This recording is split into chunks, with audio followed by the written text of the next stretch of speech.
On ne parle que de ça, du témoignage d'un homme cramé par son addiction au web et aux réseaux sociaux et qui raconte l'histoire de sa glissade dans la dépression.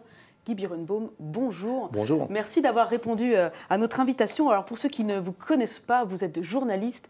Pendant plusieurs années, vous avez été chroniqueur, un nom que vous n'aimez pas tellement, mais chroniqueur sur Europe 1 et désormais vous officiez sur France Info. Je le disais, vous êtes un journaliste, vous l'avez été hyper connecté et vous êtes tombé dans une dépression assez grave. Vous en témoignez dans cet ouvrage. Vous m'avez manqué, histoire d'une dépression française aux éditions Les Arènes.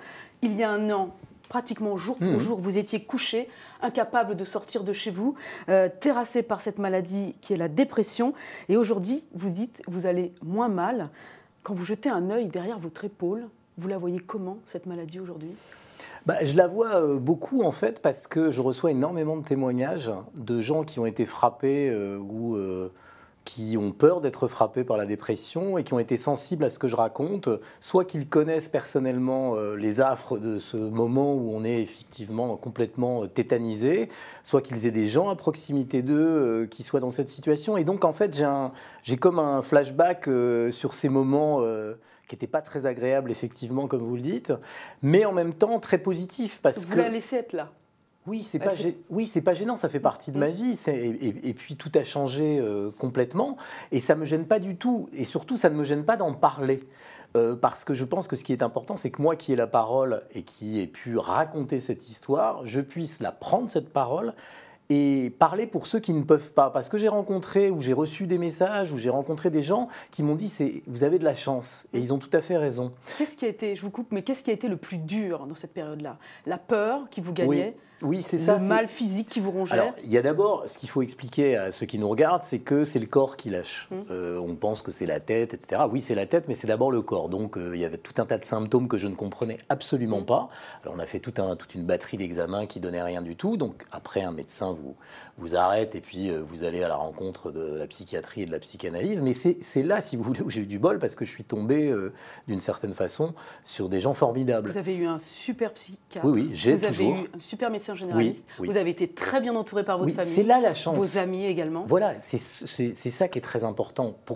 C'est pour ça que je fais ce bouquin. C'est pour tous ceux qui sont tout seuls. Parce que moi, je rencontre des gens qui me disent « vous avez du bol ». La molécule fonctionne, parce qu'il faut parler des médicaments aussi. On ne se sort pas d'une dépression comme ça. On se sort d'une dépression, vous l'avez dit, avec de l'amour, de l'amitié, mais aussi de la médecine, de la psychiatrie. Un patron qui vous récupère en bas de l'échelle et qui vous... Oui, votre employeur a été extrêmement compréhensif. Voilà, l'employeur compréhensif, celui d'après qui me fait venir alors qu'il n'est absolument pas certain que je vais pouvoir recommencer à bosser. J'ai que de la chance. Mais vous êtes dans un malheur terrible parce que vous souffrez, vous êtes quand même seul dans votre souffrance. Il vous arrive de rester seul des journées entières à regarder le plafond dans le noir. Vous dites quand même que tout dépressif n'est pas suicidaire. On se demande si vous n'avez pas eu cette pensée. Non, jamais. Du suicide. Jamais. Alors ça, Qu'est-ce qui vous a retenu quand on vous voit souffrir à ce point? Mais parce que j'ai des mômes, parce que non, j'avais absolument jamais eu, ça n'a jamais traversé mon esprit. En revanche, pour finir de répondre à votre question, je ne savais pas de quoi j'avais peur. C'est ça qui est très compliqué. Donc on a mal partout. Après, on comprend que ce n'est pas des douleurs qui sont comme ça, qui vous viennent d'une maladie physique. Et vous ne comprenez pas cet état. C'est-à-dire, c'est incompréhensible. Moi, j'ai toujours eu l'habitude de tout contrôler. Je contrôlais les situations, les pièces où je rentre, enfin, je cadrais tout. Et là, tout d'un coup, le volet de la voisine, ça fait peur. La première voiture qui passe, ça fait peur. Un goéland à la mer chez moi, ça fait peur. Et on ne sait pas pourquoi on a peur. Et tout le travail avec le psychiatre, psychanalyste, c'est d'essayer de comprendre, d'appréhender ce qui se passe pendant cette crise, qu'est-ce qu'elle révèle, bien au-delà du web, bien évidemment, parce que le raccourci journalistique que vous ne faites pas, mais que beaucoup ont fait, ah oui, il était trop sur Twitter, il était trop sur Facebook, pauvre petite chose. Vous savez, le truc du bobo intégral qui tweetait trop et qui a eu bobo la tête. Non, c'est pas ça. Vous avez creusé bien ailleurs. Ah oui, c'est pas du tout ça l'histoire. L'histoire, elle est bien plus complexe. Effectivement, le web est un symptôme, mais de la même manière, je courais 7 km par jour, tous les jours. Personne ne me dit, c'est un gars qui courait trop. Peut-être que c'est aussi l'histoire d'un mec qui courait trop. C'est l'histoire d'un mec qui faisait tout trop. Voilà. Vous avez avec le web effectivement une drôle d'histoire. C'est le web qui éructe le pire, c'est lui qui vous a flanché, qui vous a fait flancher, qui vous a fait sombrer. Et pourtant, vous ne lui en voulez pas, puisque vous êtes de nouveau reconnecté aux réseaux sociaux. Mais non, on ne peut pas en vouloir à un outil aussi extraordinaire. C'est pas jouer avec le feu. Mais non, je suis coupable. Ce sont de mauvaises pratiques, de mauvais usages d'Internet, trop de violence de ma part en réponse à de la violence que j'ai reçue, à du racisme, à de l'antisémitisme. Il faut passer son chemin. C'est ma faute. Ça va revenir. Ça. Mais ça revient déjà, mais ça ne me pose strictement aucun problème.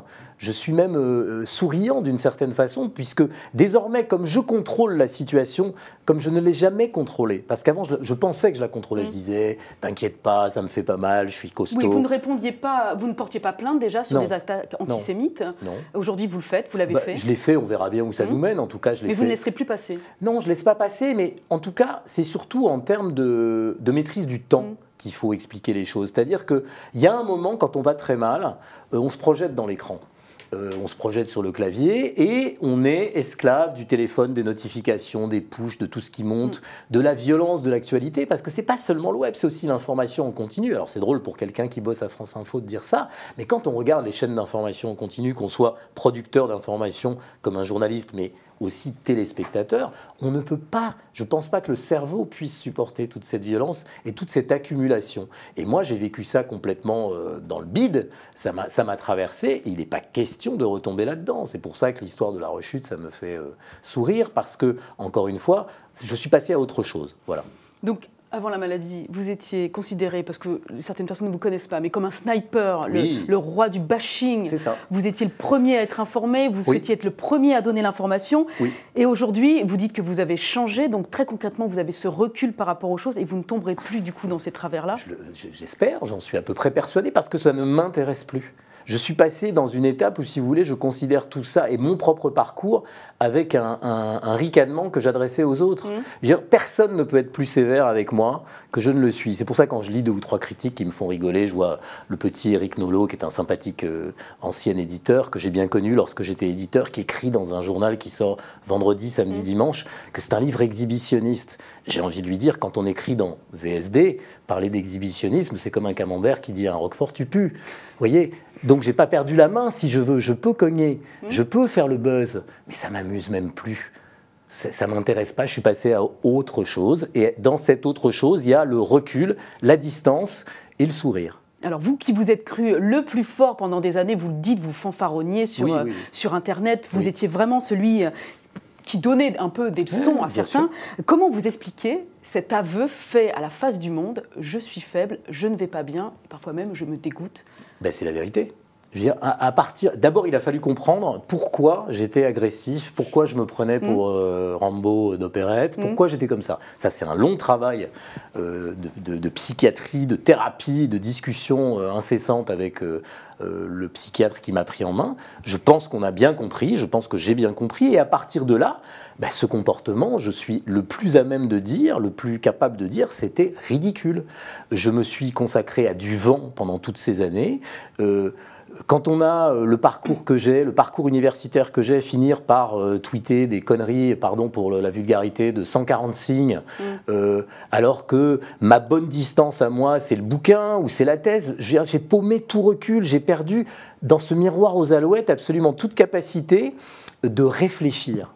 Je me suis trompé. Voilà. Donc c'est pas un problème de rédemption et de faire le malin après a posteriori en faisant un nouvel épisode de narcissisme. Ah là là, qu'est-ce que j'étais mauvais, mais maintenant vous allez voir, je suis un mec formidable. Je dis pas ça. Je dis non, et vous l'avez dit vous-même, je suis faible, j'ai peur, je suis pas, je suis pas du tout le mec costaud que vous avez cru. Vous citiez tout à l'heure votre famille, et on sait quand on lit votre livre à quel point vous les avez traités de façon très distanciée. Vous les considérez comme presque des objets un peu virtuels, des gens qui vous accompagnaient mais sans les voir. Vous accompagnez vos enfants à l'école, mais vous étiez l'oreille rivée dans une station de radio, l'œil sur le smartphone. Aujourd'hui, comment vous gérez la culpabilité d'avoir perdu autant de temps avec eux? Non, j'ai pas perdu tant de temps que ça, parce que il faut bien se rendre compte aussi qu'il y a eu des moments où j'étais à peu près normal quand même. Et puis, je crois que tout se rattrape. Moi, je vois très bien maintenant comment je fonctionne. Alors, j'ai mis au point des petits trucs et des petites stratégies perso pour être totalement disponible. Je prends un exemple, je l'ai dit dans plusieurs médias, ça fait rire, mais c'est la vérité. Je pars balader mon chien comme ce matin avec mes filles, j'ai pas de lunettes. Donc je ne vois rien. Vous pouvez tous m'envoyer des tweets ou Facebook, ça ne m'intéresse pas. Je ne sais même pas de quoi on parle. Je ne vois même pas mes mails, je ne les vois pas. Donc ça, c'est de la stratégie. Et puis j'ai enlevé de cette saloperie de smartphone toutes les notifications. C'est moi. Tous les push, même celui de France Info, même ceux formidables du Figaro, j'ai tout enlevé. Donc c'est moi qui décide. J'ai la main. Et cette main, je l'avais perdue parce que j'avais décidé que le flux était plus important que ma vie. Mais je m'en fous du flux, c'est fini. Donc vous avez gagné. On ne gagne pas. C'est différent. Je veux avoir aucune forfanterie par rapport à cette maladie, surtout pour tous ceux qui sont encore dedans. Mais c'est malgré tout une victoire. Je ne raisonne pas en termes de victoire, je dis c'est mieux, je dis c'est bien et surtout je suis en paix. Voilà, et j'espère que tous ceux qui traversent ces épisodes, qui sont de véritables moments de vérité où on est tout seul avec soi-même, vont retrouver cette paix intérieure. Voilà, mais c'est chacun son histoire. En tout cas, c'est un formidable témoignage, très émouvant et très sincère qu'on retrouve donc dans Merci. Vous m'avez manqué, histoire d'une dépression française. Et puis aussi pour vos fans et tous ceux qui veulent découvrir. Non, j'ai pas de fans. Vous avez quand même des gens qui vous apprécient, ceux qui vous aiment et ceux qui veulent écouter ce que vous faites. On peut vous entendre tous les matins, du lundi au vendredi sur France Info à 7h57. Précisément. Après l'homme politique invité du jour. Merci beaucoup, Guy Birenbaum.